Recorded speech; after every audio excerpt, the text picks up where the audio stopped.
Bien, buenas noches con todos. Estamos aquí reunidos en That Tonight Physio Show, otro día miércoles, ahora con un gran invitado internacional para hablar de un tema que es dolor, función y movimiento. Andrés, cuéntanos con quién estamos hoy.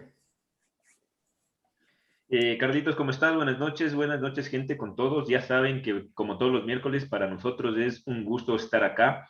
Hoy, pues nada más y nada menos, tenemos un invitado internacional, un colega kinesiólogo desde Chile, bastante enfocado en todo lo que es dolor, movimiento y función, que es el tema de lo que vamos a hablar ahora, Gonzalo Velázquez. Nada, para nosotros, Gonzalo, muchísimas gracias por aceptar la invitación. Gente, aprovechen, como siempre les decimos, aprovechen de todos los invitados internacionales, aprovechen de preguntarles de todas sus dudas, de las experiencias. Gonzalo, aquí vas a toparte con gente que tiene muchos años de profesión, otros que recién están empezando, de toda Latinoamérica. Así que nada, muchas gracias y es todo tuyo el micrófono, Gonzalo. Bueno, primero que todo, darles las gracias a ti, Andrés, a ti, Carlos, por la invitación, la oportunidad de compartir un poquito más, es algo que me apasiona. Y también parto pidiéndoles disculpas y perdón a todos si es que de repente mi lenguaje no es muy técnico, no es un lenguaje muy profesional para algunos. Eso está basado básicamente en la pasión por lo que hacemos. No sé si a ustedes les pasa lo mismo. Y Sí. también asociado a tratar de tener, ¿no es cierto?, una conexión con la gente, ¿no? Salir un poquito del mundo académico, sin dejar de ser académicos, Fin de ser. sin dejar de serlo, para poder conectar mejor con no solamente los temas, sino que con la gente, que finalmente es lo que queremos todos, yo creo, los que estamos acá. Correcto, correcto. Y sí, yo creo que en este grupo nos caracterizamos mucho por tratar de, no, bueno, lo rompemos de una manera natural, la formalidad, pero no nos alejamos mucho de la evidencia, de la parte clínica, también de la parte ética, que es muy importante al momento de tratar con pacientes. Y bueno, vamos a empezar. Gonzalo, ¿con qué tema quisieras empezar? Comenzamos, hablamos con función, un poquito de movimiento, dolor. Creo que la gran mayoría, para empezar, podríamos tal vez hablar de qué es el dolor para Gonzalo, no como profesional. ¿Qué es el dolor? El dolor, o sea, Sí, para mí simplemente es una experiencia desagradable de parte de las personas con las que trabajamos. Es la motivación por la cual la gente cree que llega a visitarnos, y en la gran mayoría de los casos es la excusa, porque en realidad no es la razón por la cual nos visitan, aunque hay un porcentaje pequeño de personas en los cuales, que la evidencia soporta todo eso, su gran motivación por la cual nos visitan es el dolor. Y es nuestro Así trabajo es. investigar y entender realmente por qué la gente nos visita, porque muchas veces nos quedamos solamente con diagnósticos, con el dolor como la razón por la cual nos visitan, y la verdad es que la gran mayoría de las veces no lo es. Entonces, ¿qué es el dolor para mí? Es una, es un output, ¿no es cierto?, del cerebro que básicamente no permite que las personas puedan lograr algo que les importa. Eso es, para mí, una mezcla, ¿no es cierto?, entre la claro. evidencia y las apreciaciones No, personales. y por eso siempre esta pregunta del dolor nos gusta hacerla, no de qué es tu opinión profesional ni qué es lo que dice la ciencia, sino que para Gonzalo, qué es el dolor, o sea, para cada uno, porque este, este concepto va a ser muy variable y entender qué es la percepción del dolor en cada uno de los pacientes va a ser fundamental para su evolución. Ujú. Sí, sí, totalmente de acuerdo. El punto clave es entender qué es lo que significa, el significado de esa experiencia para cada persona. Y ahí, ¿no es cierto?, tenemos todos los trabajos de Benedetti en relación al placebo, y que podemos Así analizar es. un montón de las cosas que ha planteado. y que la importancia del significado incluso en el desarrollo del DOMS en los pacientes sanos. O sea, no son pacientes, de hecho en sujetos sanos. Claro. Que es lo que los PPTs, Pressure Pain Thresholds, básicamente que le hagan presión a sujetos sanos y en los cuales se entrega un mensaje de que esto es para aumentar un músculo, no recuerdo los detalles del estudio, pero vamos a una cosa así, al generar esta presión en el brazo vamos a generar más músculo, y a otro grupo que le están haciendo un daño. Y básicamente lo que se ve en los grupos es que en las personas que se les dijo que le iba a ayudar, esto generaba menos tiempo de dolor en la zona, versus la persona le dijeron que les estaban haciendo daño. Este tiempo de esta experiencia dolorosa duraba más en el tiempo. Por lo tanto, el dolor es demasiado personal. Gonzalo. Dale, Andrés. ¿Tú crees, perdón que te interrumpa, justo con lo que estás diciendo, Gonzalo, y para que la gente también vaya como metiéndose, ¿tú crees que lo que actualmente hay de la evidencia, porque la parte de la evidencia también es como boom, ¿no? A veces se pone de moda investigar como ciertos temas que están de auge. ¿Tú crees que la parte científica de lo que es dolor a la parte clínica está bien, se la traduce bien, justamente esto, ¿no? Lo que hablábamos de estos ensayos, inclusive de placebo abierto que hace Benedetto, que le dices a la gente, oye, lo que te voy a poner no tiene un efecto terapéutico, pero igual le alivia? ¿Cómo explicas tú esto? ¿Cómo lo llevas tú a la clínica? Porque hay mucha gente que se enreda mucho ahora en el paper y no lo lleva a la clínica. ¿Cómo tú lo has logrado hacer para que la gente también vaya encontrando estas maneras, Gonzalo? Sí, esta misma conversación, Andrés, la tuvimos con John Nix hace 2 o 3 años, camino al aeropuerto de Santiago de Viña del Mar, un camino de 1 hora y media, yo creo que la 1 hora y media más interesante de mi vida. Con John nos hicimos un poco amigos, la verdad. Claro, y es que es un capo, ¿no? Hay que aprovecharlo. Sí, claro. Y ahí discutíamos mucho, como de hecho él ya estaba en ese momento comenzando su trabajo en la Task Force de la IASP, en relación a la terminología y a determinar como dónde ocurrían, ¿no es cierto?, los cambios del dolor y qué sé yo, eso que partió oficialmente el año pasado, ¿no es cierto?, pero ya lo venían trabajando hace un rato, y de cómo, ¿no es cierto?, llevar esto a la clínica y a la gente. Y todo este jargon, ¿no es cierto?, de la educación en neurociencias del dolor, de la neurofisiología del dolor. Exacto. Y a la conclusión que llegamos, nos íbamos así volviendo locos, es la función. La función es la mejor manera de llevarle a la gente la educación en neurociencia del dolor. Es llevar el dolor en un significado, en algo que les importe. Y ahí es donde aparece también el coaching.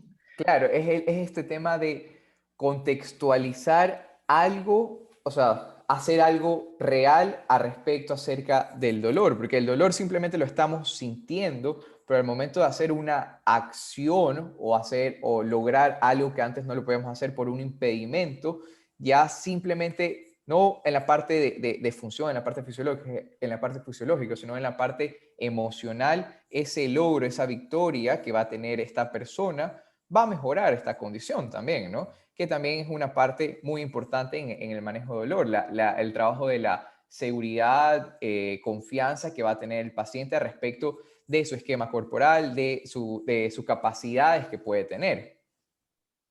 Sí, y yo creo que hay que ahondar en un punto ahí, Carlos y Andrés, y a todos los que nos están acompañando, que es súper importante, porque nosotros muchas veces, como kinesiólogos, como fisioterapeutas, nos hemos formado para tratar a gente con dolor, y nuestro sesgo es siempre que el dolor es un problema, y eso es mentira. Desde un punto de vista evolutivo, sentir dolor es una bendición, es una de las razones por las cuales seguimos en este planeta. Y de hecho hay que contextualizar que el 80% de la gente que siente dolor no consulta, no nos va a ver, porque todo el mundo trata de solucionar sus problemas antes de siquiera consultar con nosotros. Y ahí también aparece nuestra responsabilidad, que es que ese porcentaje que sí consulta es porque realmente ya no lo pudo lograr. Entonces, tenemos que tener estas consideraciones en relación a la importancia que tiene el dolor desde el punto de vista evolutivo, y también hablar de que no sentir dolor es una patología. Correcto, también. Es una patología. Por Es lo un tanto, riesgo. es un riesgo. O sea, la gente que no siente dolor, patológicamente hablando, es gente que se muere más joven, que se infecta por cualquier cosa. Por lo tanto, sentir dolor es una bendición, es un aviso evolutivo de nuestro sistema de que hay algo que nos está pasando que tenemos que cambiar. Y ahí de nuevo nos volvemos a conceptos que quizás son un poco antiguos, que a mí me encanta todavía ocuparlos, que es hablar como de los dolores funcionales y disfuncionales. Ya. Entonces, ahí aparece, ¿no es cierto?, el concepto de una respuesta adaptativa, que es de protección, que es funcional, versus una, esto es cierto, lo hablo un poco distinto porque el hablar de disfuncional le da una connotación negativa inmediatamente, porque en estricto rigor, cuando hablamos de una respuesta maladaptativa, disfuncional, que no tiene relación con el tejido, en realidad es que no estamos haciendo muy buenos en el dolor. Es un proceso de aprendizaje. Si nos hacemos muy buenos en el dolor, ¿por qué está pasando eso? Yo creo que ahí es donde este tema que siempre hablamos de que el problema se aleja de los tejidos y se va más al sistema nervioso central, nos está diciendo de que algunos componentes de esta experiencia dolorosa en esta persona no tienen que ver con los tejidos, tienen que ver con otras situaciones. Y de nuevo analizamos los diferentes flujogramas de dolor persistente y qué es lo que vemos en las personas con dolor persistente: alteraciones viscerales, alteraciones autonómicas, alteraciones, tenemos todos los, ¿no es cierto?, los niveles de catastrofización, de depresión en los pacientes con dolor persistente.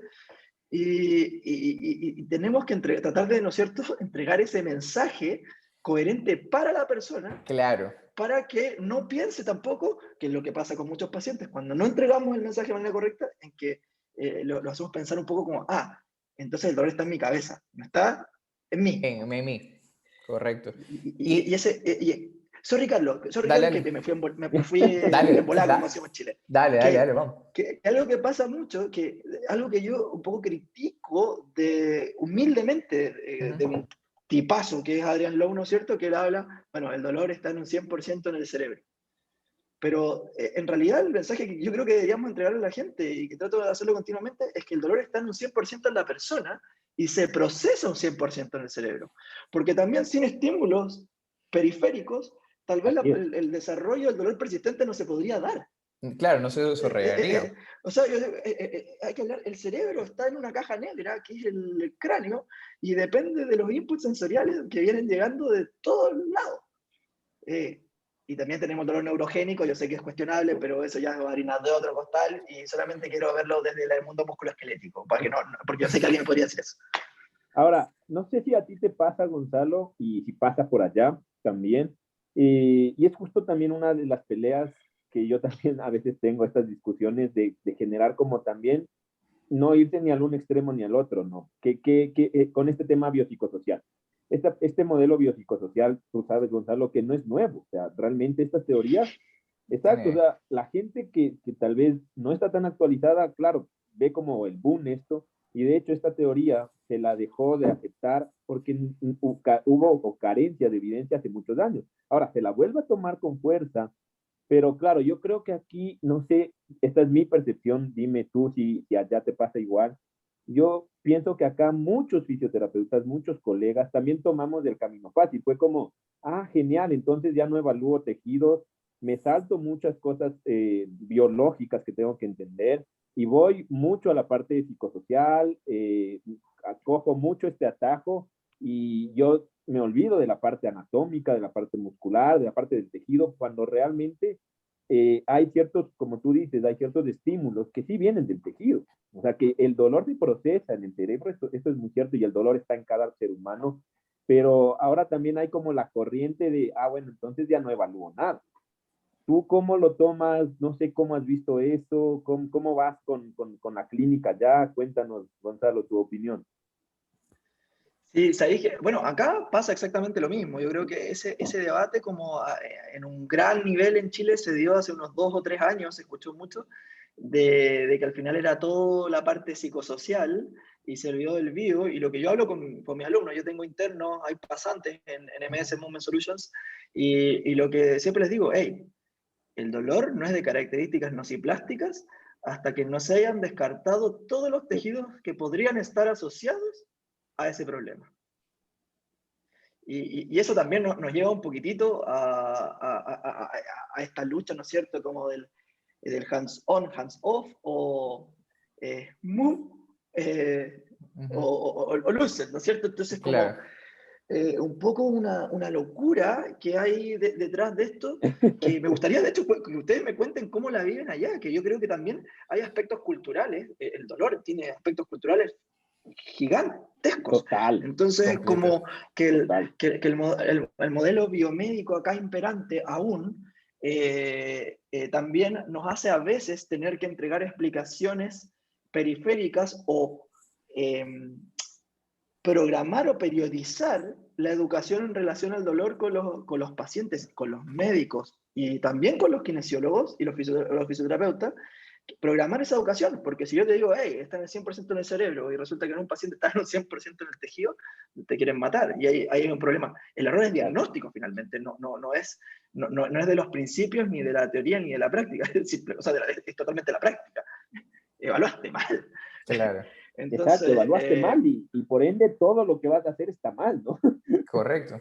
Todo lo que se construye ahí. Yo creo que tenemos una realidad, hemos conversado con algunos profesionales ya, que la realidad latinoamericana está muy similar. O sea, allá en Chile, Colombia, en México, en Bolivia, la otra vez tuvimos una profesional que nos contaba de su experiencia. Y estamos con unas realidades bastantes que la minoría que no solo está hablando del modelo biopsicosocial, sino que no solo está hablando del modelo biomédico, sino que estamos en este intermedio, ¿no? Porque, ojo, creo que nosotros nos caracterizamos bastante por no descartar lo biomédico ni descartar lo biopsicosocial, sino estar en este punto de equilibrio donde hay que encontrar cuál de las dos herramientas o la combinación de estas herramientas me va a ayudar a mi paciente, pero ir detectándolo poco a poco. Ahora, lo que tú mencionabas, lo de la educación periódica, y me gustó ese término que utilizaste, nosotros simplemente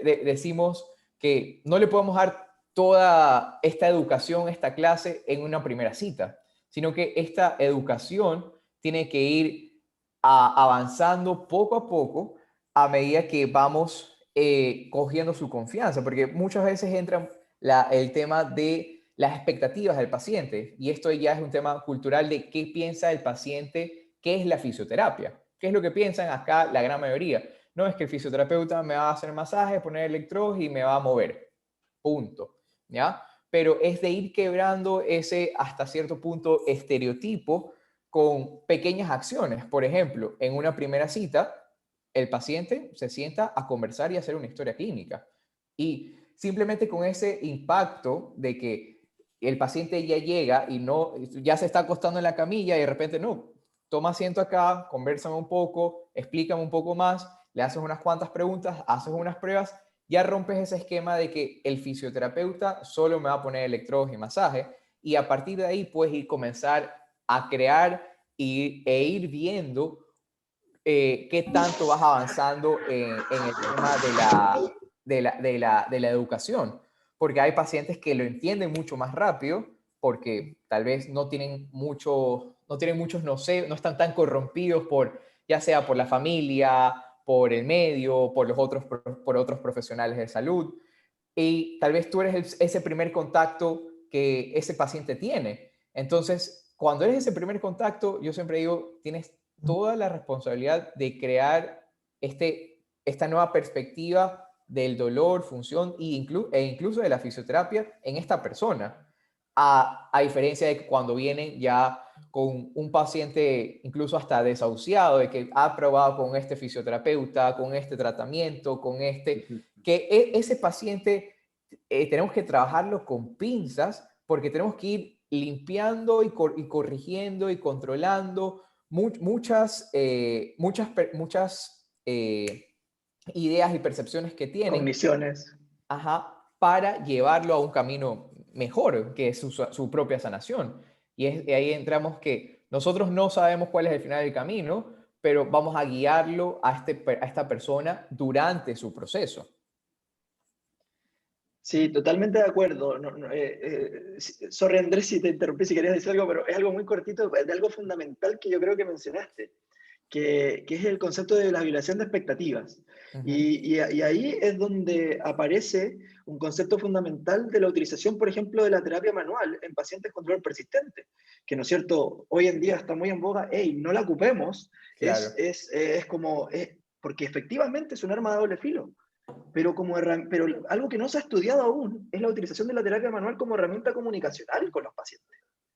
Entonces, en vez de hacer una TNE Plus de 10 minutos, nosotros sabemos que con la terapia manual y aplicando ciertas técnicas en ciertos segmentos del cuerpo, a veces claramente de una manera específica, como ya sabemos hoy en día, podemos generar un cambio de síntomas rápido, lo que inmediatamente genera una violación de expectativas en el paciente. Pero a mí no me interesa cambiar ningún tejido con eso, simplemente me interesa que el paciente crea en mí, Correcto. para que cuando yo le dé la educación asociada a sus creencias, cogniciones, miedos, me crea.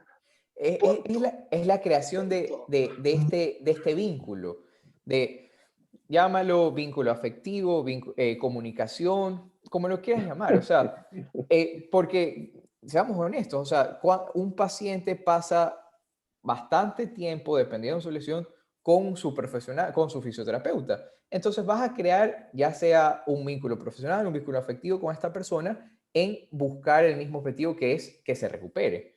¿Ya? Y eso es algo que tenemos que tener muchísima responsabilidad, y lo ideal es conseguir ese vínculo lo más rápido posible. Y si es que tal vez mediante un masaje es lo mejor, o mediante una conversación de un tema que los dos tengan en común y ya son panísimas del alma, en buena hora. O sea, te hiciste amigo y te ganaste la confianza del paciente conversando de la serie que están viendo.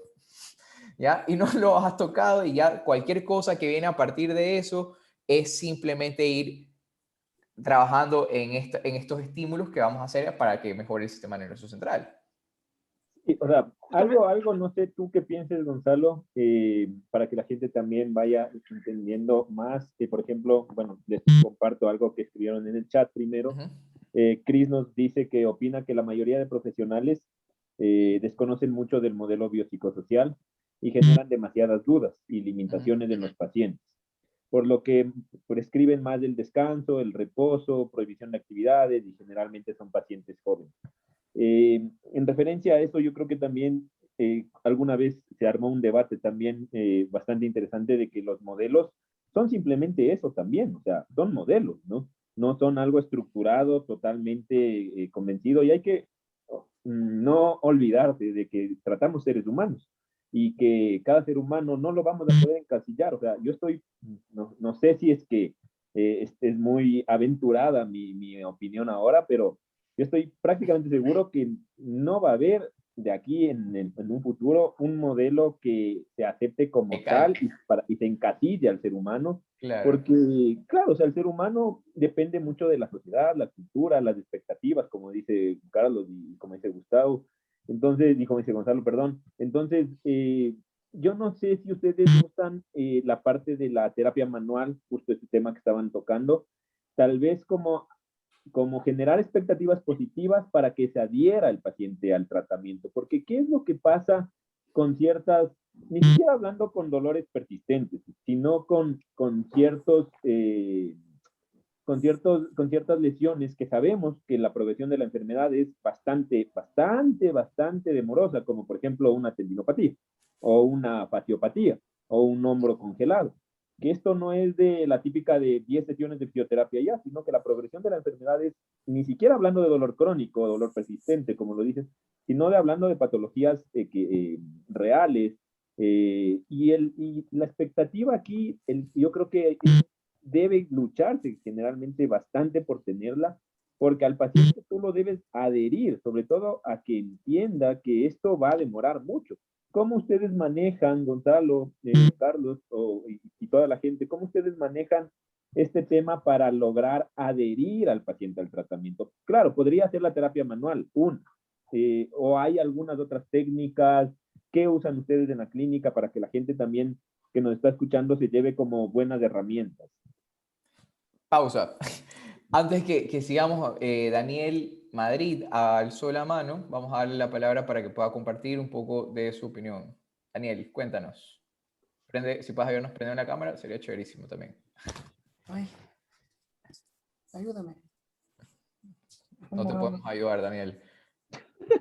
Buenas noches con ¿Cómo todos. vas? Tranquilo, no pasa nada, no pasa nada. Hola, Dani, ¿cómo Ahí vas? estás. ¿Qué fue? Hola Andrés, ¿qué Hola, tal? Buenas Dani. noches. Carlitos, un gusto en conocerles. Igual. Gonzalo, también un gusto. Mi pregunta es, bueno, no pregunta, más bien me he enfocado a un comentario con respecto al modelo biopsicosocial, que creo que va más enfocado a un modelo holístico. Creo que nosotros como fisioterapeutas debemos estar orientados tanto el tratamiento, independientemente del tratamiento que uno adopte, hacia el abordaje del paciente. Creo que deberíamos utilizar un modelo en el que nosotros como fisioterapeutas enfoquemos el modelo, perdón, el objetivo del paciente en relacionado al objetivo terapéutico. O sea, que nosotros logremos con nuestro objetivo terapéutico, logremos alcanzar el objetivo del paciente. Eso como una ligera opinión, muy humilde, por supuesto, pero con respecto a lo que dijo Andrés del tema este de las patologías que son a largo plazo, yo creo que ahí nosotros deberíamos Creo que Se cortó, ¿no? sí. Daniel.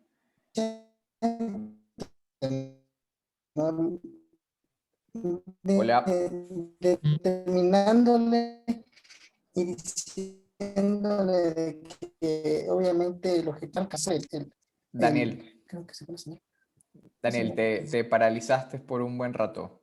Si quieres, si quieres, apaga la Por el chat. cámara para que, y solo escuchamos la voz para el tema del internet. A veces pasa eso cuando prendemos la cámara y tenemos la voz. Sí. Ya no sé hasta qué parte me escucharon.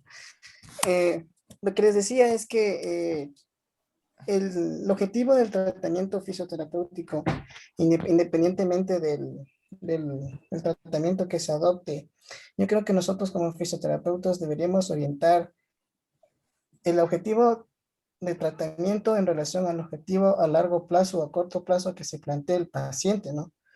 Con eso creo que nosotros cubriríamos el modelo biopsicosocial y generaríamos un poco más de confianza para que el paciente tenga esa predisposición hacia el tratamiento, ¿no? Porque nosotros podemos tener un montón de estrategias de tratamiento y técnicas, pero si es que nosotros no logramos abordar al paciente, el paciente no te va a mover ni siquiera un dedo, peor, moverte otras cosas, ¿no? Esa es mi opinión. No sé ustedes qué opinen al respecto. Cuéntanos, Gonzalo. Bueno, es el comentario que está. Primero, Daniel, estoy totalmente de acuerdo contigo y va en relación a un poco la pregunta que hizo Andrés. Pero creo que hay que llevarlo un paso más allá. Hay que llevarlo un paso más allá. Porque si nosotros le preguntamos a un ingeniero qué es lo que va a hacer el día 1 y lo que va a hacer el día 10, el ingeniero ya sabe. Y nos dice qué es lo que va en el día 1, 2, 3, 4, 5, 6, 7, 8, 9 y 10. Y en la kinesiología, en la fisioterapia, todavía estamos en pañales en profesionalizar nuestro trabajo. Y en ese sentido, creo que algo fundamental, Daniel y Andrés, respondiendo un poco a tu pregunta, es periodizar la comunicación, que creo que ya lo mencioné anteriormente. Sí. Y cuando periodizamos la comunicación, hablo de periodizar el lenguaje verbal con los pacientes y periodizar el lenguaje no verbal con los pacientes. ¿A qué me refiero con esto? Tal vez en etapas iniciales, cuando hay poca autoeficacia, bajos niveles de resiliencia, bajos niveles de motivación intrínseca, tal vez estar más cerca del paciente y hablar mucho más con el paciente en términos de lenguaje verbal y no verbal, y saber que en la sesión 10 yo ya tengo que estar atendiendo de más lejos al paciente, que el paciente sea más autoeficaz, que sea más resiliente, que tenga más capacidad de trabajo desde el punto de vista del movimiento, un lenguaje verbal mucho más acotado, y también esa entrega de autonomía se tiene que programar, es decir, y ahí respondo un poco más a tu pregunta, Andrés, en términos de las herramientas que nos entrega algo como la entrevista motivacional, que lamentablemente es algo que se habla mucho única y exclusivamente como una herramienta evaluativa, siendo que las herramientas comunicacionales que entrega la entrevista motivacional sirven para todo un proceso de tratamiento y cómo la entrega de opciones a los pacientes va generando este proceso de autonomía y competencia para poder desarrollar las habilidades que quieran. Un ejemplo muy claro para los que no están relacionados tal vez a lo que estoy hablando y quizás los estoy perdiendo un poco con esto. Llega un paciente con dolor lumbar que sabe que yo soy terapeuta manual, porque yo soy también terapeuta manual. Llega a la consulta en presencial y me dice, Gonza, quiero que me hagas una manipulación lumbar. Y yo le digo, perfecto, yo te puedo hacer una manipulación lumbar y se te va a pasar el dolor. Pero también te ofrezco la opción de enseñarte 3 o 4 ejercicios que los vas a hacer tú y que pueden que te saques el dolor tú mismo. Si tú no te sacas el dolor, yo voy con la terapia manual. Tú eliges. Te sugiero con este porque después de hacer tú mismo los ejercicios, cada vez que te pase esto, no vas a necesitarme a mí, vas a poder hacerlo tú. Y ahí estamos entregando grados de autonomía a los pacientes. Y si realmente es un paciente no autónomo, va a elegirte a ti con la terapia manual, vas a hacerla porque es lo correcto, pero por lo menos vas a ganar la confianza y la alianza terapéutica para seguir construyendo la autonomía, la relación y la competencia. Pero es importante esa entrega de opciones y de esa programación y de ese entendimiento de la comunicación verbal y no verbal para poder trabajar con personas con cualquier tipo de dolor. Así es. Porque si no lo sabemos, se convierte en una cuestión como media curandera, de magia, de que yo hice esto, ay, me dieron vuelta y se me pasó el dolor. Mentira. Es toda una farsa si es que vendemos eso. Y esto, repito, ya opinión personal y práctica que yo hago acá en mi consultorio, no creo que lo he comentado acá con ustedes antes. Por ejemplo, yo esta opción que tú estás mencionando, la comparto con pacientes que tú ves que son mucho más activos. Por ejemplo, el deportista que se lesionó, ¿ya? Y no tiene con un dolor bastante exacerbado, ¿ya? Entonces, yo, por ejemplo, lo planteo de la siguiente manera, y esto ya más como con tip clínico, ¿no? Yo les digo al paciente, mira, hicimos la evaluación, tienes esto y esto y esto, podemos hacer lo siguiente. Tú puedes venir 3 veces a la semana, 5 veces a la semana acá al consultorio y yo te voy a guiar con estos ejercicios, voy a controlar las cargas, te voy a dar muchísima variabilidad en los ejercicios para trabajar X objetivo. O te puedo chequear una vez a la semana, me vas a hacer estos ejercicios específicos y lo vas a ir aumentando poco a poco con la carga y una vez a la semana nos vamos a reunir para que tú me des este feedback y cambiar los ejercicios. Entonces, ahí el paciente, ya dependiendo de que si es que él en serio lo va a hacer por su cuenta, y la otra, también le quitas hasta cierto punto, le das este alivio de si es que él decide coger este plan, va a ser mucho más económico para él. Entonces, obviamente, se le hace más atractivo, pero implica de que económicamente va a ser menor, pero tiene más responsabilidad de él. En cambio, acá, si es que viene al consultorio, va a tener que económicamente gastar un poquito más, pero va a estar súper como que motivado y guiado en lo demás, ¿ya? Entonces, es como que darle estas opciones que alivia en muchos ámbitos, no solo en la parte física, emocional, sino en la parte financiera del paciente, porque sobre todo en esta época de tema de pandemia, muchos negocios y muchas personas están con presupuestos cortos. Te lesionaste y tienes que ir al fisioterapeuta que el traumatólogo te mandó 10 sesiones.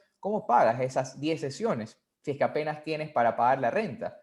Entonces, darle estas opciones también al paciente no solo cubre esta parte de darle responsabilidad, que es súper importante, sino que lo ayudamos al paciente en otros ámbitos, creando esta responsabilidad y creando esta mejora. Esto, por ejemplo, yo lo practico mucho y justo en las historias ayer estaba hablando de esta forma remota que estoy trabajando con los pacientes.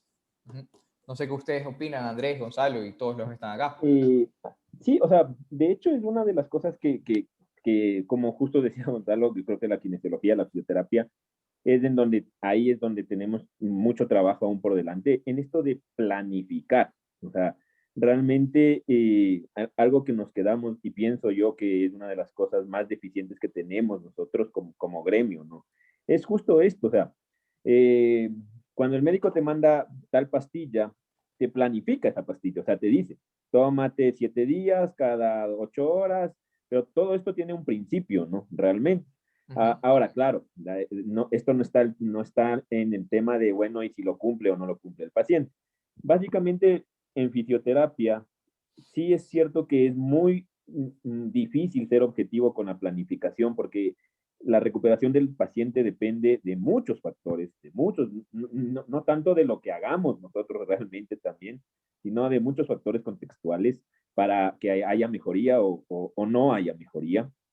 Pero sí que debemos planificar más los tratamientos, sobre todo, y es lo que yo suelo decir, no sé qué crean ustedes, sobre todo es más importante planificar lo que hace fuera de terapia que lo que va a hacer dentro de terapia, porque en 1 hora, 2 horas, hora y media, no sé cuánto tiempo promedio se atienda, tú los cambios en el tejido que vas a lograr, independientemente de que ocupes terapia manual o aparatos o técnicas manuales, como digo, o ejercicio, es poco realmente. O sea, el cambio en el tejido o el cambio en el procesamiento del sistema nervioso de este paciente no va a ser tan fuerte o tan impactante como lo que él haya entendido de esa sesión y vaya a hacer fuera de la fisioterapia.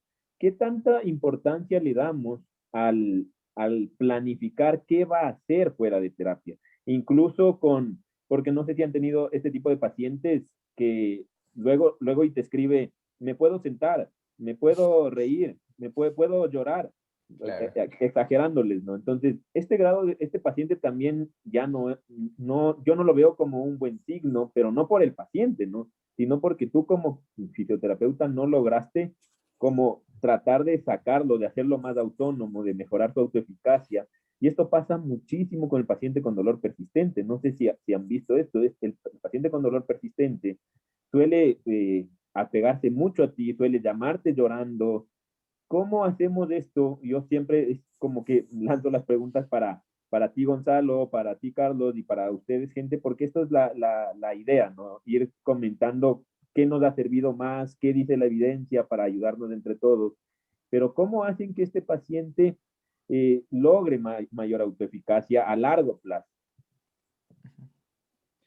Sí, bueno, en relación a lo que planteas tú, Andrés, es un poco, ¿no es cierto? Está la periodización. Parto de la base un poco de lo que mencionaron antes. Cuando hablamos de planificación, algo que quizás a ustedes les pueda sorprender, porque quizás les puede sorprender, porque nosotros fue una discusión que tuvimos por años. Con Marcelo, uno de mis socios, que él es un tremendo coach y kinesiólogo, el Marce me decía, Gonza, planifica a los pacientes con dolor.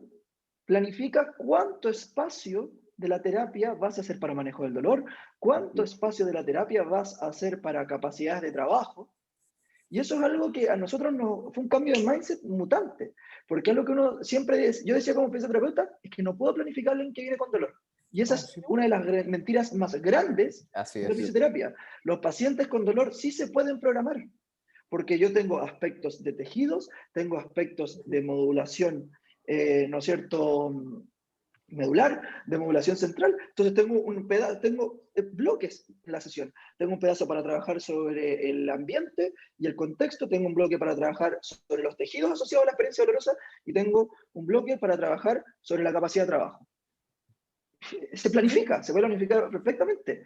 Y disculpa, Carlos, me emocioné. Lo último es el tema de la motivación. Y un poco lo que mencionó Daniel también, el tema de cómo fomentar la motivación y la autoeficacia y la motivación intrínseca de los pacientes con cualquier tipo de dolor.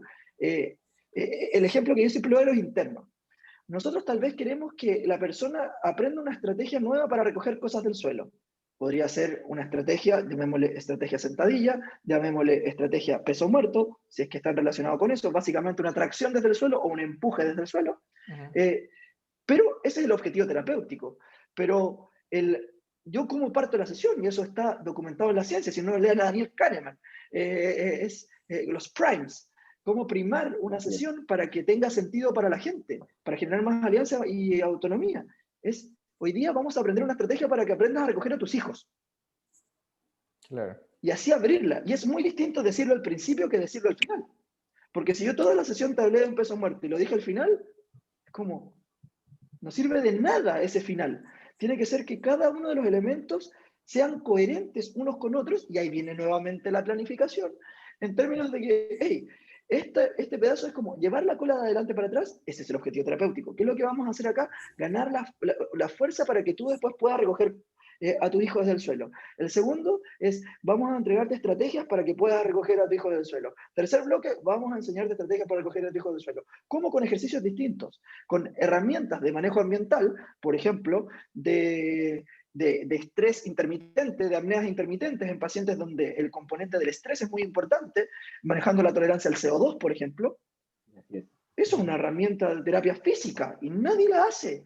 Y resulta que está dando vueltas hace miles de años con la yoga, y ahora Stanford lo está estudiando y Wilhelm lo está haciendo como loco con un método que no está probado, pero resulta que funciona y está funcionando hace miles de años. Y Stanford ahora lo está demostrando, como la tolerancia a CO2 es finalmente nuestra tolerancia en el momento al estrés. Y podemos programarlo, pero yo no voy a decir que está trabajando la tolerancia al estrés, sino que simplemente decir, hey, hagamos esto para que vaya a recoger a tu hijo. Y resulta que antes de la apnea intermitente, el tipo va hacia abajo en un tacho, va a ir a tocarse la punta de los pies, y le duele, y después eso no le duele. ¡Boom! Magia, Claro. motivación, autoeficacia. Y eso es lo que nos viste, falta. Nos no falta sé, mirar, estamos como acá, caballos ingleses, mirando para adelante, se así nos es, olvida mirar para los lados en todas las otras profesiones que están dando vueltas, y nosotros somos los únicos profesionales, perdonen la pasión, pero somos los únicos profesionales en esta puta tierra como terapeutas que podemos tocar, hablar y mover a los Hablar, pacientes. Nadie más puede. nadie más. así es, Correcto. así es. No jodan, hay que hacerlo. Viste, Gonzalo, y yo comprendo y comparto mucho tu emoción también, porque es una locura, ¿no? O sea, no sé si a ustedes les pasa, pero cuando tú le haces cosas objetivas al paciente, sobre todo con este paciente con dolor persistente, pero realmente a todos los seres humanos que van donde nosotros, tú haces cosas objetivas y le enseñas a este paciente cosas objetivas y le dices, mira, aquí estaban tus números, mira lo que tú dices, esta tolerancia. Algo que yo, por ejemplo, les estoy haciendo es marcadores de tejido adiposo. Y les digo, mira, y les explico por qué no. Mira, este tejido adiposo es mayor grado de inflamación, mira, estás expuesto a esto, mira, hagamos de esto, saquemos de esto. Y el paciente entiende muchas cosas, ve sus mejorías, ve números, ve cosas objetivas que el paciente dice, ah, cierto, mira cómo he mejorado, ve grados de función y ya no solo dolor, no. Entonces, el paciente ahí se motiva muchísimo más y le das, la primera cosa que te decían es, vea, quiero dormir. Y ya Claro. luego te terminan diciendo cosas locas como, oiga, quiero correr una maratón. O sea, cambias totalmente de motivación, cambias por ende los objetivos del paciente. Y claro, ahí, bueno, a mí me pasa algo que yo ahí también lucho un poco por no emocionarme más de la cuenta también, de llevar el objetivo a algo real también, ¿no? O sea, porque ya luego, y luego nos volvemos muy emocionados y queremos hacer cosas que ya están fuera del alcance de la Claro, de las objetividad. capacidades y todo. Y hablando un tema de la planificación, yo, bueno, estoy muy a favor de la planificación, pero sabemos que esta planificación tiene que tener cierto grado de flexibilidad dependiendo de cómo llega mi paciente ese día. Porque yo puedo tener planificado una sesión maravillosa en base a cómo mi paciente estaba ayer, pero mi paciente llegó ese día y el dolor está aumentadísimo, se peleó con la novia, lo botaron del trabajo y es como que me va a cambiar completamente las capacidades. Entonces, la planificación es una estructura, nos va a dar una guía, pero puede tener cierta variabilidad, creo yo. ¿Qué opinan ustedes? O sea, de que va a Carlos, tener dale variabilidad, tres. sí va a tener. De hecho, se llaman recaídas y son muy normales. O Ujú. sea, dentro del dolor persistente, tú tienes que decirle al paciente que sí, es normal que te duela. Y dale, es lo que yo ahora pienso también en la parte clínica, Ujú. dale cosas y herramientas y dile que le va a doler después de ciertas actividades. Tal vez le duela un poco, pero que ese dolor es bastante normal, que no significa daño, que lo controle dentro de las 24, 48 horas. No sé, o sea, hay que advertir, no sé si la palabra está bien usada, pero hay que informarle al paciente antes, hay que Prevenir. adelantarnos a esto y que sí, que después ciertas patologías incluso tienen recaídas, sí, es bastante normal y eso hay que decirle al paciente, porque si no el paciente por ende se va a frustrar. Yo tengo pacientes que llegan con hombro congelado y te dicen, no, es que el fisioterapeuta me dijo que en 5 sesiones me sacaba. Entonces, como obvio te vas a frustrar y obvio vas a dejar de crear una fisioterapia porque tú vas a sentir que te mintieron como ser humano. O sea, también pongámonos en el otro lado, Me ¿no? engañaron. Claro, Exacto. claro. Gonzalo, cuéntanos. Sí, sí, es que en relación a eso, Andrés, hay que considerar que el cerebro humano es predictivo. Entonces, o sea, partimos todos, ¿no es cierto? Estamos de acuerdo en eso, que el cerebro humano es predictivo. Entonces, una forma, este es como un tip para los que están acá, si es que humildemente les pudiese servir de algo. Ujú. En, por ejemplo, pacientes con dolor persistente, yo hago algo que quizás para ustedes les puede sonar un poco loco. Yo les enseño a ocupar el foam roller. Sabemos que los pacientes con dolor persistente tienen una alteración a la presión intensa. Por lo tanto, lo que se podría generar con esa persona es un sufrimiento y una exacerbación en el tiempo de la experiencia dolorosa posterior a realizarse un masaje autoinducido.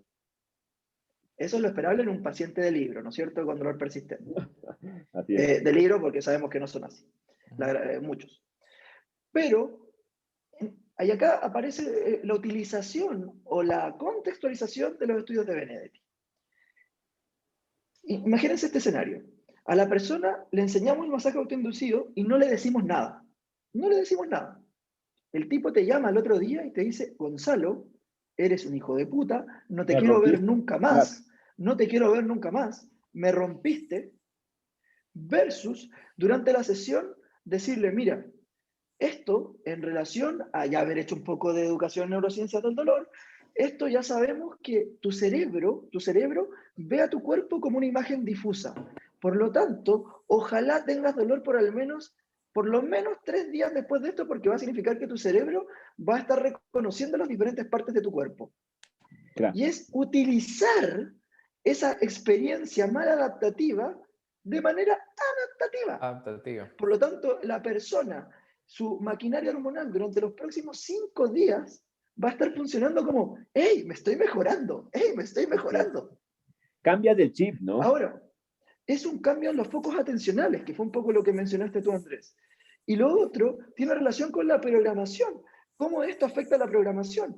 Porque tal vez yo a veces no sé qué nivel de sensibilización tiene un paciente, pero yo sé que si después del roleo le duele el cuerpo 5 o 7 días, es un paciente con altos niveles de sensibilización, Claro. sin necesidad de haber hecho una batería de pruebas que me hicieron gastar una tonelada de tiempo, sino que simplemente el tratamiento se va dando en el proceso.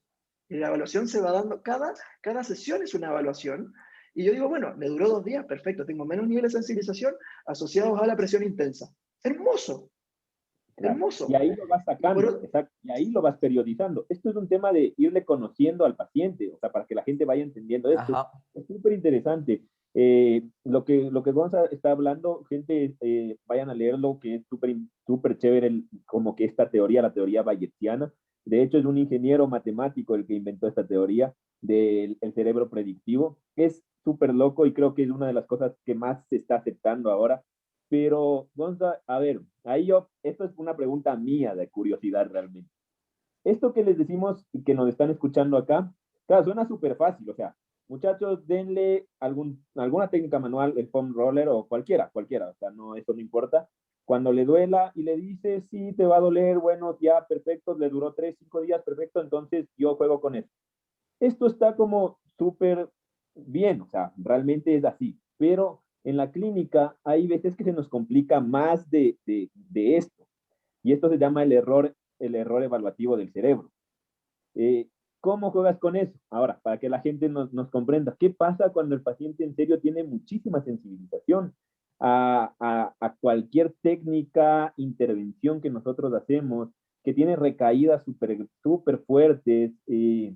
¿Cómo juegas tú? ¿Cambias de fisioterapeuta a veces o cambias de estrategia total? ¿Cuándo tú tomas esto? Porque en la clínica, sí que nosotros, bueno, yo te comento acá para que tengas un contexto, Carlos trabaja solo. Y yo, por ejemplo, no trabajo solo, yo también tengo un equipo. Entonces, muchas veces llegamos a, ¿sabes qué? Cambio de fisioterapeuta.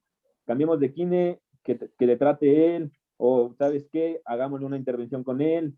¿Cuándo tú tomas esa decisión o no la tomas? ¿O cuándo refieres con de otro kine?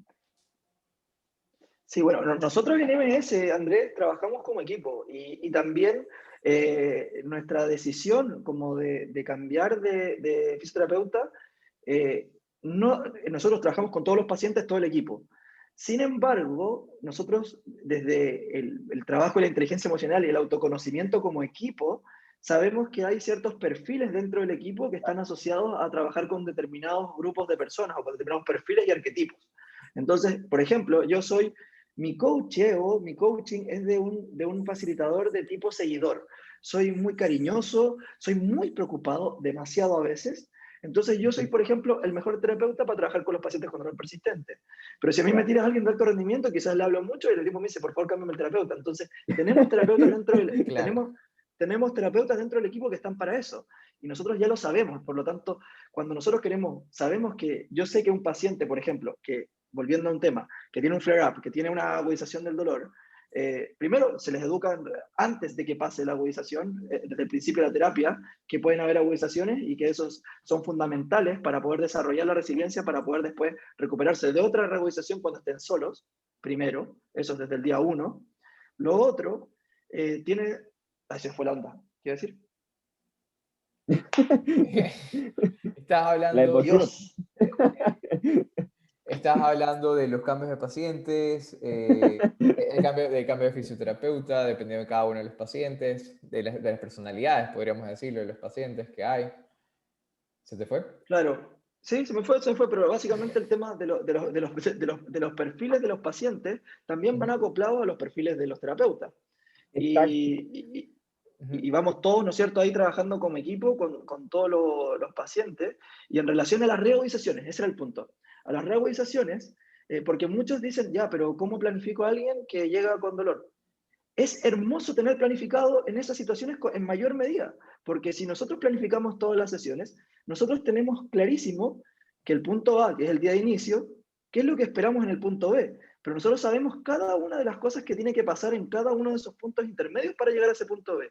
Por lo tanto, si yo no logro en la tercera sesión, por ejemplo, lograr lo que esperaba de la tercera sesión, yo tengo que cambiar inmediatamente mis estrategias comunicacionales con esa persona para empezar a preparar a esa persona de que en la 10 no va a llegar.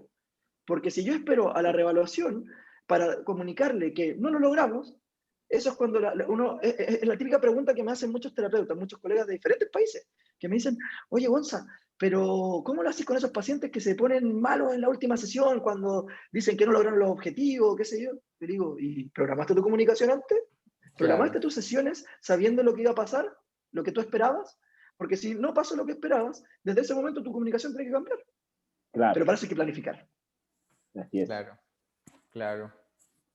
Y miren qué interesante, ¿no? O sea, ya llegamos a un punto de que ya no hablamos muy poco de tejido como tal, y eso, sino que ya hablamos de la comunicación, de habilidades de lenguaje no verbal, y que esto no nos enseñan mucho en pregrado, sino que lo vamos a ir desarrollando tal vez fuera de la carrera por necesidad, y muchos profesionales y muchos colegas ni siquiera lo desarrollan y se quedan todavía con los conceptos antiguos, y ahí es cuando comienzan a haber estas negligencias o fallas en la terapia, que los pacientes no mejoran.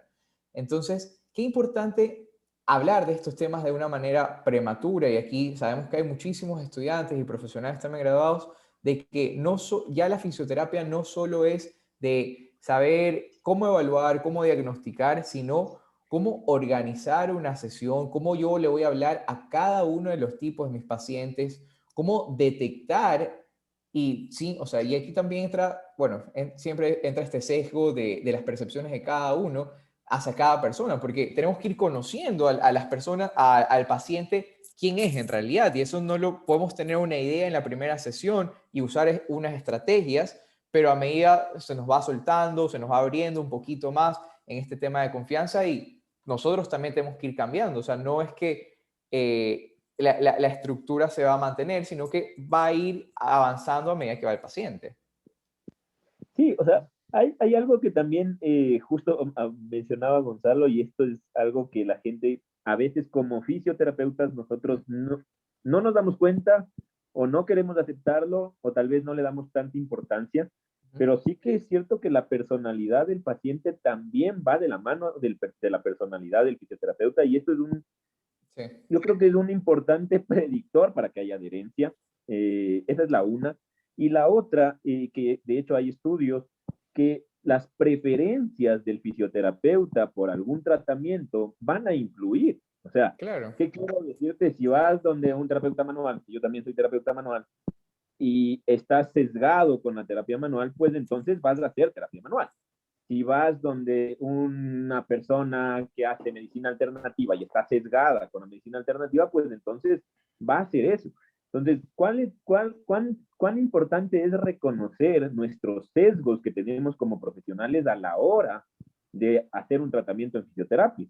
Más ahora que está como el boom de no hagas esto, y sí, esto sí funciona, y esto no funciona. Y hay como una corriente bastante dividida para mí, ¿no? Hay una corriente muy dividida actualmente en todo lo que son redes sociales, en todo lo que es difusión de medios, de que hay fisioterapeutas que no sirven y hay fisioterapeutas que sí sirven. Yo creo que sí tenemos que ser como un poco más humildes en la hora de la clínica, en la hora de la clínica, no sé qué crean ustedes, porque sí que nuestras preferencias como fisioterapeutas, no como pacientes, como fisioterapeutas, muchas veces nos hacen sesgar. ¿Qué opinan ustedes, Carlitos, Gonzalo? Dale, Carlos. Bueno, definitivamente. Dale, Carlos. Dame tiempo para pensar, Carlos.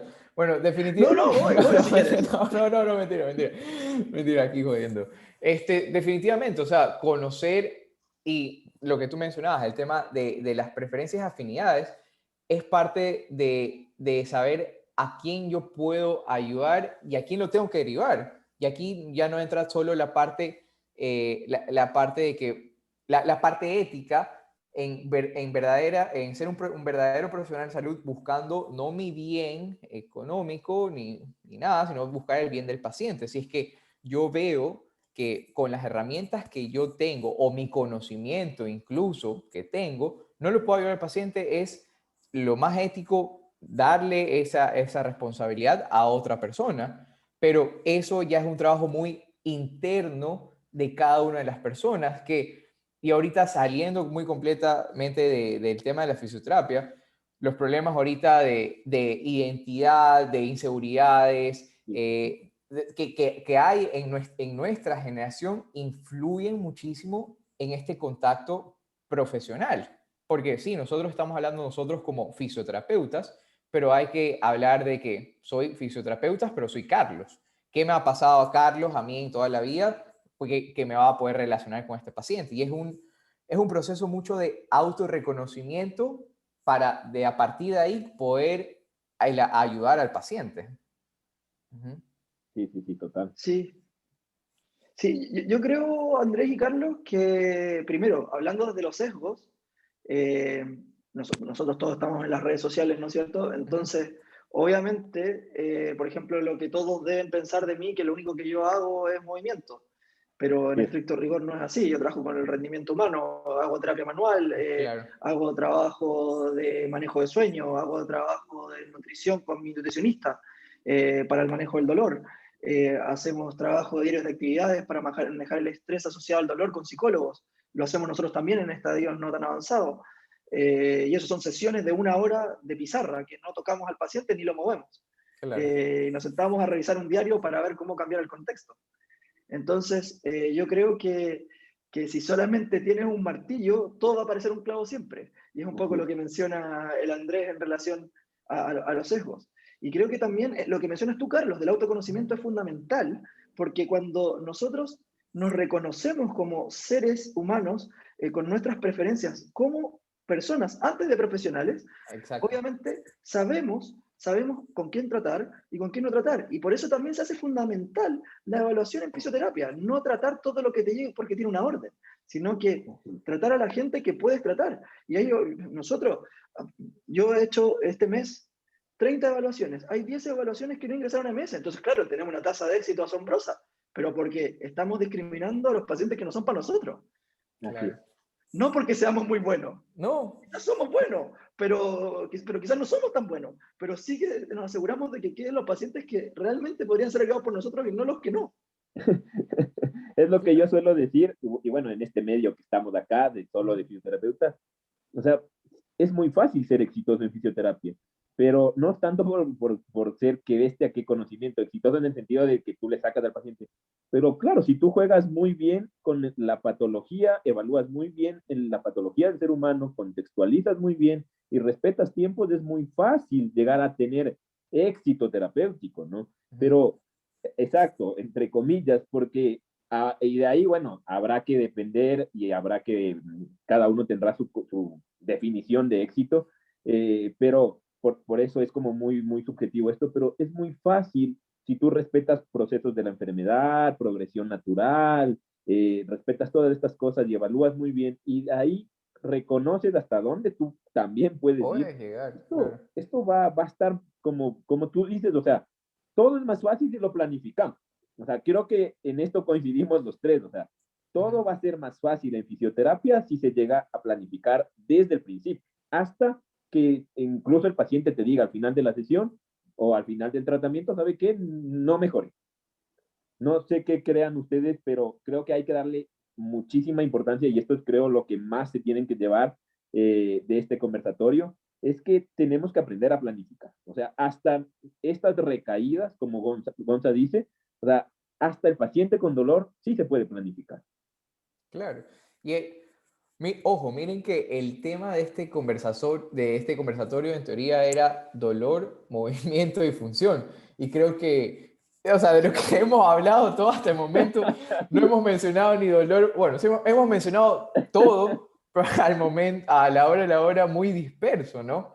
Ya, pero el tema, como dice Gonzalo, podemos planificar a los pacientes cuando están en estas recaídas o cuando están en una agudización de síntomas. Podemos planificar las progresiones en los movimientos y podemos planificar también el desarrollo de funciones hacia cada una, hacia mis objetivos, ¿ya? Cada uno, y esto ya es base de organización, que volvemos al tema inicial. Soy organizada en mi vida personal, tengo esa característica también, porque si es que no lo soy una persona muy dispersa, ¿cómo planeo estructurar algo para poder ayudar y poder dar un mejor servicio, una mejor ayuda, lo que sea? ¿Okay? Pero este tema es muy importante incluso lo que ponemos en las redes. Y aquí tú mencionaste el tema de las redes y la percepción, el tema de la fisioterapia, es que para mí, y esto nuevamente opinión personal, yo sí creo que este conflicto que muchas veces hay entre terapeutas manuales o terapeutas que no tocan a los pacientes y que son más pro movimientos, yo creo que este relajo, este caos que, no, que se ve que se arma, a veces son incluso hasta un poco bastante, se los toman bastante personales algunos. Sí, dice que esto es peor Uf, que la religión. pero fuerte, loco, ¿ah? O sea, yo creo que este caos, este problema, nos ayuda a volver a dar un paso atrás y decir, ok, ¿qué estoy haciendo? O sea, y no solo buscando yo tener la razón, sino que, ok, si este man me está jodiendo tanto porque cree que su juguetito funciona, yo tengo que investigar más y reconfirmar si es que este juguete funciona o no, o si esta técnica funciona o no. ¿Ya? Pero este cuestionamiento, y repito, nuevamente opinión personal, creo que se va de este conflicto, porque si es que no somos cuestionados, vamos a quedarnos en lo mismo, vamos a creernos con el dueño de la razón. Pero yo creo que este conflicto que está existiendo en redes nos está ayudando muchísimo a crecer, a contactarnos más, a indagar un poco más. No, no solo, Gonza, no solo es negativo, no solo es negativo, creo yo. Y los memes son buenísimos también, por si acaso. no, pero viste que antes de que Gonza hable, mm, el humor, y esto está comprobado, es una forma de aprendizaje, ¿no? O Ah, sí, sea, completamente. no por algo, existe el meme, pero bueno, habrá distintos tipos de humor, pero es una forma de aprendizaje también, es una forma de calar en el cerebro del otro ser humano. Totalmente de acuerdo, Andrés. Si de hecho analizamos cualquier tipo de estudios de neurociencia, Así de es. aprendizaje, motor de aprendizaje, de empatía, de escucha, o sea, la forma más profunda de escuchar a alguien es la creación de metáforas. El meme es una metáfora en todo su Total, esplendor. total. O sea, lograr que a través de una imagen toda la gente te entienda. Yo no tengo esa capacidad. Yo veo gente que sube memes y digo, qué genios, ¿no?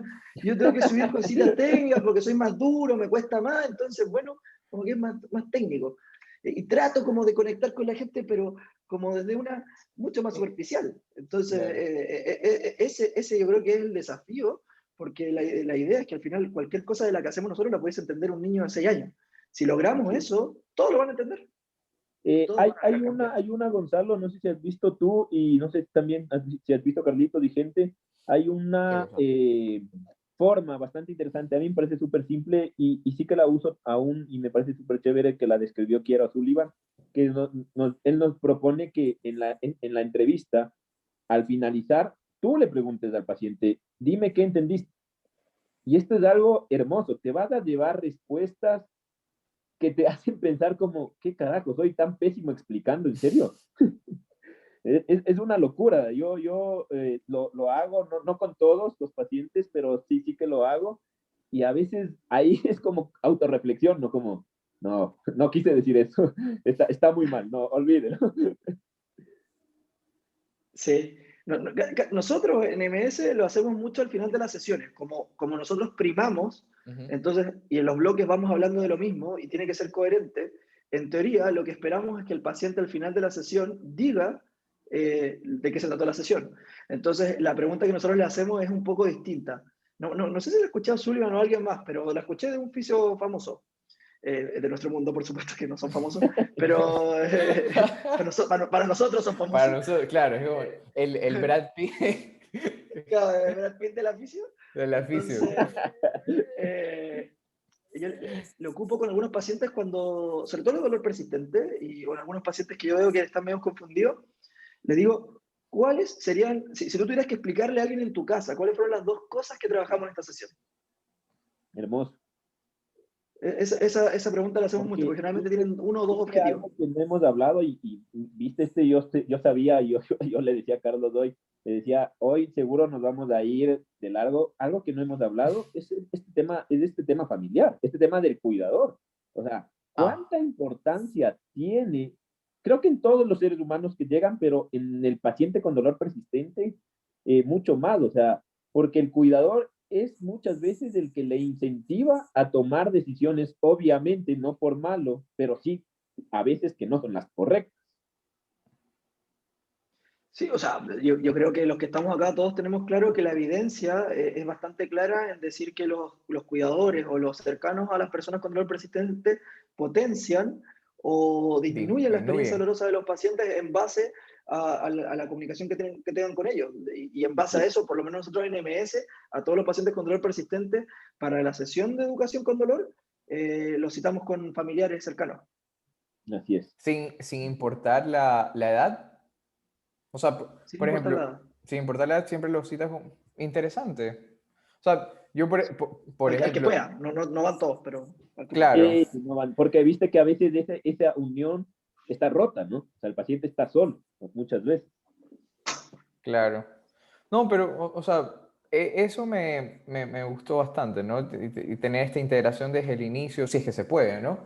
Con los cuidadores y familiares. Porque, o sea, te ayuda incluso a tener una mejor perspectiva, una mejor visión del paciente, no solo de lo que él ve, sino que qué es lo que ve la gente alrededor de él. O sea, me parece muy buena aplicación esa. Muy buena aplicación. Que, Gente, es que, dime, que en el fondo dale, dale, Gonzalo, dale. lo que pasa muchas veces es que antes nos pasaba, en base también a la experiencia y a estudiar eso, es que en ese perfil de paciente, claro, resulta que había una resignificación de las cogniciones y de las creencias asociadas a la experiencia dolorosa, y resulta que cuando llegaban a la casa, invalidaban todo eso. Claro. Entonces, no servía de nada, o servía de muy poco, y de hecho Sí. hasta podía ahondar en la experiencia dolorosa del paciente porque generaba más incoherencia en su experiencia. Por lo tanto, empezamos a hacer eso y la verdad es que los resultados han sido súper, súper buenos. Como le digo, lo tratamos de hacer en la gran mayoría, no en todo se puede, pero anda bastante bien y se convierten en unos compañeros del camino, como que estos se involucran, mucha gente se sienten, Claro. de hecho, hasta culpables porque dicen, nunca logré entenderlo, ahora lo entiendo. Y se comprometen con el camino de cambio de las personas. Eso también o sea, esto de repente nosotros, esto va a quedar grabado, así que esto como Gonzalo Velasco, nomás, cuando yo de repente he trabajado solo en algunas Ajá. ocasiones, yo hasta les enseño técnicas de terapia manual a los pacientes, o sea, porque en cierto momento, en cierto contexto, para que en el fondo no dependan de mí para ciertas situaciones. Pacientes con heridas, por ejemplo, que no pueden hacer ejercicio porque sangrarían, entonces, como una forma de mantener el trabajo y que no tengan que pagarme a mí por no sé cuántas sesiones y que lo puedan hacer por su cuenta. Claro. Sí. Y Hay sabes que ser un que poco empático. eso es realmente cuidar al paciente. O sea, ya creo, los últimos meses he estado pensando mucho y últimamente he estado bastante Estás en crisis. reflexivo. ¿Estás reflexivo? Pero Sí, estoy es que está tremendamente pasando momentos de reflexivo. crisis, perdón, Sí, Gonzalo. estoy extremadamente reflexivo. Es como cuando, o sea, cuando nosotros podemos brindarle herramientas al paciente y nosotros quitarnos del camino, esa es la recuperación ideal, creo yo, ¿no? Ya sea educando al familiar, educando al paciente, haciendo el que tenga mayor responsabilidad consigo mismo y con su comunidad, o sea, que tenga un sentido de la vida. Hay un psicólogo, y a esto ya no es tema de fisioterapia, que yo lo sigo bastante, que se llama Jordan Peterson. No sé si es que Gonzalo o Andrés lo No ubican. lo he escuchado, Carlitos. Tiene unos cuantos libros bastante interesantes, que el principal y el más famoso se llama The Meaning of Life, ¿ya? Que es de encontrar esa razón y es el libro se trata de volver a encaminar a esa persona, en este caso a la persona que está leyendo el libro, a encontrar la verdadera razón de por qué estás haciendo cada acción. Entonces, habla mucho este tema de la responsabilidad, habla mucho del tema de tomar decisiones, porque a veces entrar a un proceso terapéutico lo hacen obligado. Así es. Lo hacen muchas veces obligado porque es lo que me toca, ¿ya? Y no es por lo que yo decido recuperarme, ¿entiendes? Entonces hay una gran diferencia entre eso de cómo va a ir evolucionando la terapia. Entonces, volvemos al mismo punto de que no hay una fórmula secreta para tratar a los pacientes, sino que la fórmula secreta la vamos a ir creando con ellos hasta el punto de que nosotros ya desarrollaron la fórmula y utilicen el resto de su vida. Y si es que necesitan otra receta perfecta, vengan para trabajar en conjunto. Sí. ¿Aló? ¿Hola? Ahí sí. ¿Me Ahí escuchan o estamos. no? Sí, Es ahí que te estamos. colgaste. No, Sí, total. Perfecto. no, mi internet se... No, Ahí está. y no, o sea, realmente creo que como Carlitos dijo, el tema era dolor, función y movimiento y hemos hablado de un montón de cosas. Gente que está aquí se ha quedado escuchándonos. El chat sí que lo estoy leyendo, sí que lo vamos a hacer llegar también algunas cosas a Gonzalo. No sé si tú lo estabas leyendo, Carlos, pero también creo que la gente se ha quedado bastante enganchada porque está acá, ¿no? Está aquí. Claro. Entonces, incluso nos piden parte 2, así que nada, esto es disposición de Gonzalo, no es tanto de Carlos, no es tanto mía, y gente, yo les pido disculpas que estos dos personajes hoy han estado muy reflexivos, pero no, yo creo que se ha aportado bastantísimo, a mí me ha encantado esta conversación, Carlitos, contigo siempre es un gusto hablar, y Gonzalo, primera vez que te tenemos acá, qué gusto tenerte, espero que te lleves muy buenas ideas de nosotros no hablo de Carlos y de mí, ¿no? Sino de todo este grupo que está atrás, porque es gente que tiene la cabeza bastante amplia, porque por eso están acá, 10 de la noche. Que la están buscando en realidad. Exacto. Y acá estamos todos para aprender y coger lo mejor de cada uno y hacer nuestras prácticas mucho mejores y que la fisioterapia avance. Esto creo que es lo que debemos luchar todos, ¿no? Sí. Totalmente de acuerdo. Acá son las 11 de la noche y cuando quieran, en cualquier momento, al que quiera que esté acá, y yo siempre estoy a disposición de poder compartir, sí, con un poquito de anticipación nomás, porque hemos estado con mucho trabajo, pero feliz. Sí, Más bien, muchas gracias. sí, Carlitos. sí.